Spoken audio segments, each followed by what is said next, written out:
జగదేక వీరుడైనటువంటి అర్జునుడికి జగద్గురువు అయినటువంటి శ్రీకృష్ణ పరమాత్మల వారి పాదపద్మాలకు నమస్కారం. ముందు మనకి చావుని ముందే అంచనా వేయొచ్చు మనం. అలాగే మనకి చావు కూడా సిగ్నల్ ఇస్తుంది. దాన్ని మనం గ్రహించగలిగేటటువంటి కెపాసిటీ మనం పెంచుకోవాలి. దానికోసమే ఈ మెడిటేషన్లు, ఈ పూజలు, పునస్కారాలన్నీ. ఇప్పుడు ఒక వ్యక్తి ఉంటాడు, తెగ పూజలు చేస్తున్నాడు, మోక్షం వచ్చేస్తుంది అంటారు. మోక్షం ఏంటి? మోక్షం ఏంటి? దాని డెఫినేషన్ ఏంటి అసలు? స్వామీజీలందరూ వెళ్ళి నాకు ఇల్లు కావాలని అడిగామనుకో, వాళ్ళు ఏమంటారు? ఇల్లు వాడు ఇల్లులు కట్టుకుంటాడు. మంత్రగాళ్ళు వీళ్ళు వాళ్ళు ఇల్లులు కట్టుకుంటారు, కానీ మీకు ఇల్లునిచ్చే కెపాసిటీ వాళ్ళకు ఉంటుందా? ఉండదు. అందువలన వాళ్ళు ఏం చేస్తారంటే టాపిక్ని డైవర్ట్ చేయడం కోసం పరమాత్మ ఉన్నాడు, మోక్షం కోసం సాధన చేయి, ఇలా డైవర్ట్ చేస్తారు. కాబట్టి మనము జన్మ ఎత్తిన తర్వాత మనకి ఆటోమేటిక్గా మన సాధన మనకి తెలుసు. అదే రమణ మహర్షుల వారు చెప్తారు. భగవాన్ రమణ మహర్షుల వారు తిరునావెల్లిలో ఆయన ఏం చెప్తారంటే, నిన్ను నువ్వు తెలుసుకో అంతే. నిన్ను నువ్వు తెలుసుకున్నావంటే నువ్వు ఎక్కడి నుంచి పుట్టావు, నువ్వు ఇప్పుడు జీవితం జీవిస్తున్నావు, ఎక్కడ చచ్చిన తర్వాత ఎక్కడో పోతున్నావు, దట్స్ ఆల్, మ్యాటర్ క్లోజ్. ఈ ప్రపంచం అంతా నీ వెనక వస్తుంది అంటారు. ఆయన 5వ క్లాస్ చదువుకున్నాడు, అందగాడు కాదు. అయినా సరే ఇప్పటికి కూడా కొన్ని లక్షల మంది విదేశీ భక్తులతో సహా ఎందుకు వెళ్తున్నారు అరుణాచలం? మన రమణ మహర్షి, భగవాన్ రమణ మహర్షుల వారి దర్శనం కోసం. నిజమైన యోగులు ఇలా చెప్తారనమాట. మిగతా వాళ్ళంతా డూప్లికేట్ బాబాలు, డూప్లికేట్ స్వామీజీలు, డూప్లికేట్ మంత్రగాళ్ళు. వీళ్ళు చెప్పేది ఏంటంటే సాధన చేసుకో, మోక్షం వస్తుంది. ఎవడకు కావాలి నీ మోక్షం, ఎవడకు కావాలి నీ సాధన అని అడిగేటటువంటి దమ్ము, ధైర్యం, వివేకత ఈ చెత్త ప్రజలకు ఉండదన్నమాట. కాబట్టి మీకు చావు సిగ్నల్ ఇస్తుంది.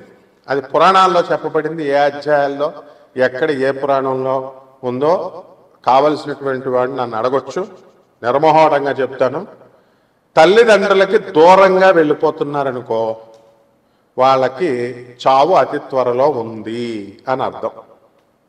అంటే పెళ్ళాం పిల్లల్ని బాగా, అంటే అందరూ చూసుకుంటారు, విపరీతంగా చూసుకుంటారు, చూసావు చాలా మంది బాగా అని.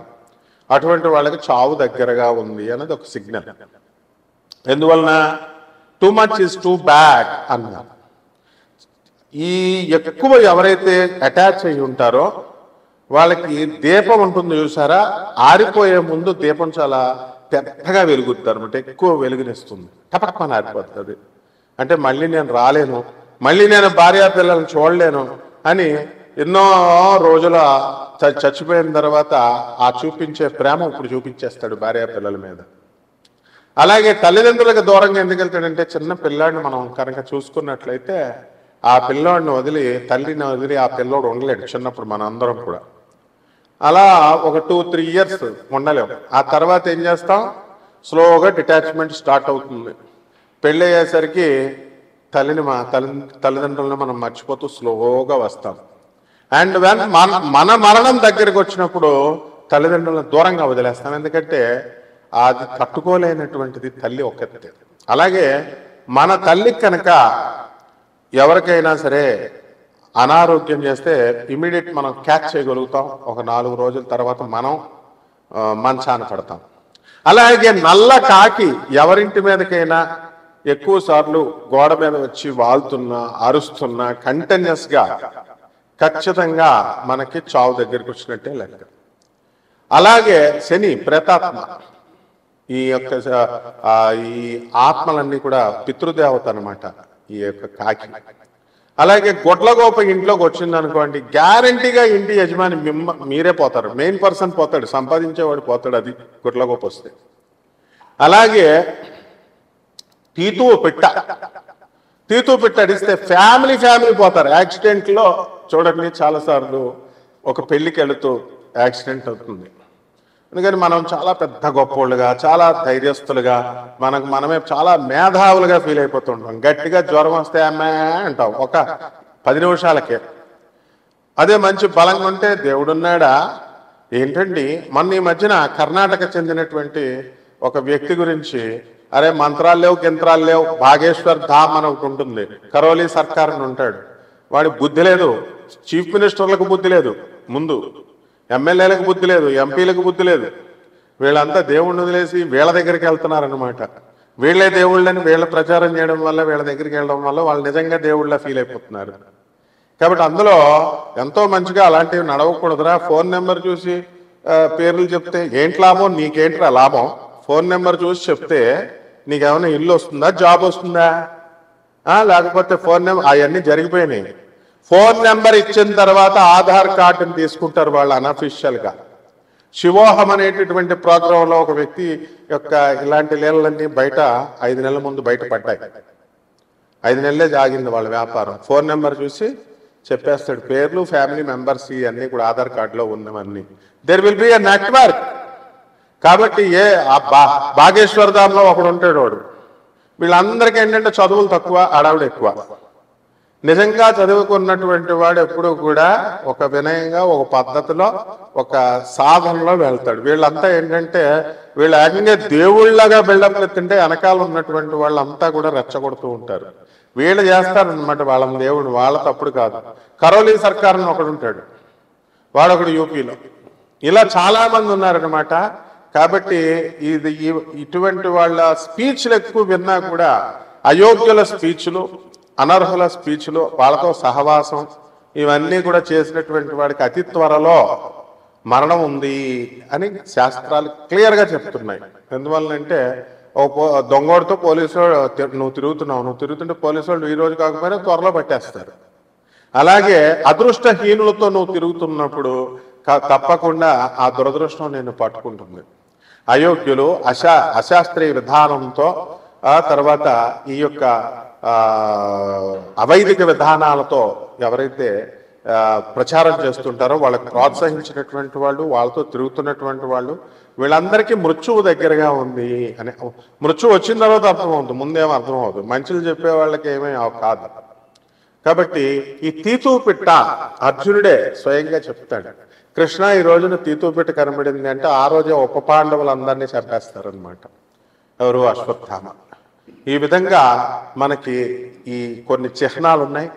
మరి అవన్నీ కూడా తెలుసుకోవాలి అంటే వినయం ఉండాలా. మీకు ఏమైనా అచ్చున్నామండి మేము చెప్పడానికి? మా గురువుకి శుశ్రూష చేయాలి. శుశ్రూష చేస్తే కొద్దిగా చెప్తారు, అంతేగాని గురువు ఒక ప్రొఫెసర్ చెప్తుంటే ఎవర్రా మీరు అంతా అసలు నాకు చెప్తారు, కామెంట్స్ పెడతారు, స్టూపిడ్ ఫెలోస్. ఎప్పుడైనా సరే ఎవడైనా సరే క్లాస్ రూమ్ ఇది, వినాలి, విని నేర్చుకోవాలి.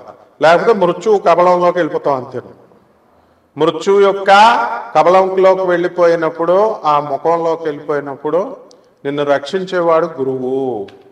వాడే రమణ మహర్షి, వాడే పరమహంస యోగానందజీ, వాడే ప్రభాత్ రంజన్ సర్కార్. కాబట్టి ఈ ద్వాదశ జ్యోతిర్ రాశులకి ఏ విధంగా జరుగుతాయో మనం, కన్యారాశి, ఈ కన్యారాశి వారికి మరి వృత్తి, వ్యాపార, ఉద్యోగ విషయాల్లో రాణింపు కనబడుతోంది. భాగ్యంలో ఉన్నటువంటి గురుడు దశమంలోకి వస్తున్నాడు. ధార్మికమైనటువంటి ఆచారాలు కనబడతాయి. ఈ గురుడు పోతూ పోతూ మనకి ఒక మహా మేలు చేస్తాడు. ఏమిట్రా మేలు అంటే, మీకు ఒక మంచి స్నేహితుడిని ఇస్తాడు. ఆ తర్వాత ఈ కన్యారాశి వాళ్ళంతా కూడా ఆడవాళ్ళు, ముఖ్యంగా అత్తగారుల్ని, ఆడపడుచుల్ని ఓ పక్క తిట్టుకుంటూ ఉంటారు, మళ్ళీ ఓ పక్క వాళ్ళతో కలిసి ట్రావెల్ చేస్తూ ఉంటారు.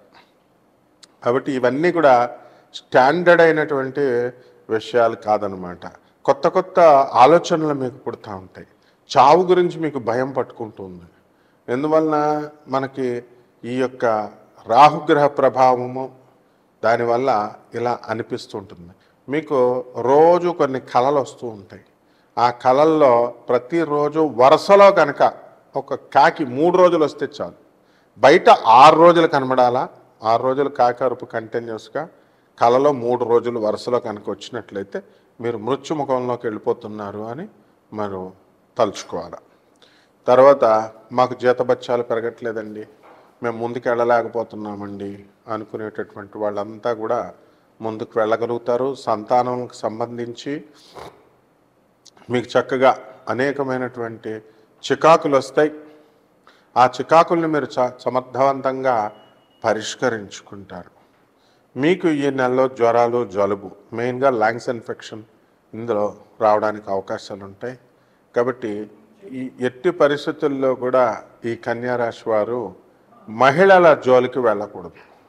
మహిళల జోలికి కనుక వెళ్ళినా, మహిళతో మీరు ఏదైనా సరే మీరు అసభ్యంగా ప్రవర్తించినా మీ అందరి మీద కూడా ఈ కన్యా రాశి వారు మరి కేసులు పెట్టడానికి అవకాశాలు ఉంటాయి. అలాగే ఈ కన్యా రాశి వారికి మనము వృద్ధులు కళ్ళు కనపడడం లేదనో, లేకపోతే నా కాళ్ళు సరిగ్గా నడవడం రాలేదనో మీ తల్లిదండ్రులు మిమ్మల్ని తీసుకెళ్ళమంటారు హాస్పిటల్కి. మీరు నెగ్లెక్ట్ చేశారనుకోండి, మరి మీకు చావుకు దగ్గరగా వెళ్ళిపోతున్నట్టే లెక్క మీరు. కాబట్టి ఇవన్నీ కూడా ఏదో సరదాగా చెప్పేవి కాదు. నాసా రిపోర్ట్స్ ఆధారంగా మీ వ్యక్తిగత జాతకాన్ని అంతటినీ కూడా పరిశీలించి చెప్తాం. నాన్ కమర్షియల్ ఆస్పెక్ట్తో మేము చెప్పడం జరుగుతుంది. కాబట్టి మీరు ఏం భయపడాల్సినటువంటి అవసరం లేదు. కాబట్టి కన్యా రాశి వారంతా కూడా మీ వ్యక్తిగత జాతకాల కోసం నన్ను సంప్రదించవచ్చు. ఈ కన్యా రాశి వారు కొత్త కొత్త వస్తువులు ఈ నెలలో కొంటారు. ఇల్లు లేనటువంటి వాళ్ళు ఇల్లు కొంటారు, స్థలాలు లేనటువంటి వాళ్ళు స్థలాలు కొంటారు. ఆ విధంగా మీరు ఎక్కడికో వెళ్ళిపోతారు ఈ కన్యా రాశి వాళ్ళు. కొత్త కొత్త పరిచయాలు, కొత్త కొత్త ఫోన్లు, ఇలా రకరకాలుగా. కాబట్టి కోర్టు కేసుల్లో ఉన్నటువంటి కన్యా రాశి వాళ్ళు ఎవరైతే ఉన్నారో అటువంటి వాళ్ళ కేసులన్నీ కూడా మీకు ఒక దారికి వస్తాయి. భార్యాభర్తల మధ్య గొడవలు నడుస్తున్నటువంటి వాళ్ళు, వీళ్ళు ఇంకా అలాగే ఉంటాయి. వేరే గదిలో మీరు, ఇంకొక గదిలో వాళ్ళు, ఈ రకంగా ఉంటారు. కాబట్టి ఈ యొక్క కన్యా రాశి వారికి జన్మంలో కేతువు, ఆ తర్వాత వ్యయస్థితిగతుడైనటువంటి కేతువు మీకు అనేకమైనటువంటి మార్పులు తీసుకొస్తాయి. విదేశాల్లో మీకు చక్కటి స్థానాన్ని కల్పిస్తాయి. భూత ప్రేత పిశాచాల పట్ల కాస్త భయము, మరి చక్కగా ముందుకు వెళ్తారు. నరదృష్టి, నరఘోళ ఇవన్నీ కూడా మాకు తగిలాయేమో అనేటటువంటి భావనతో మీరు ఉంటారు. అవన్నీ మీకు ఏది భావన వస్తే అది కరెక్ట్ అనమాట. అందులో ఏ విధమైన డౌటు లేదు. ఈ కన్యా రాశి వారికి చక్కగా మనకి పరిహారాలు ఏం చేసుకోవాలండి అని అంటే, ఈ కన్యా రాశి వారికి మనకి రాహు జపం చేసుకోండి, రాహు స్తోత్రాలు చదువుకోండి. రాహుకి కిలోంపావు మినుముల్ని, ఆవుపేడ రంగు ఉన్నటువంటి వస్తువుల్ని ఇచ్చి పేద బ్రాహ్మణులకి మీరు చక్కగా శనివారం నాడు ఉదయం 8 గంటలకి దానం చేసుకోండి. అలాగే దశమహావిద్యల్లో ఒకటైనటువంటి బగలాముఖి అమ్మవారి యొక్క హోమాన్ని మీ ఇళ్లలో జరిపించుకోవడం ద్వారా అద్భుతంగా మీకు పనిచేస్తుంది. శుభమస్తు.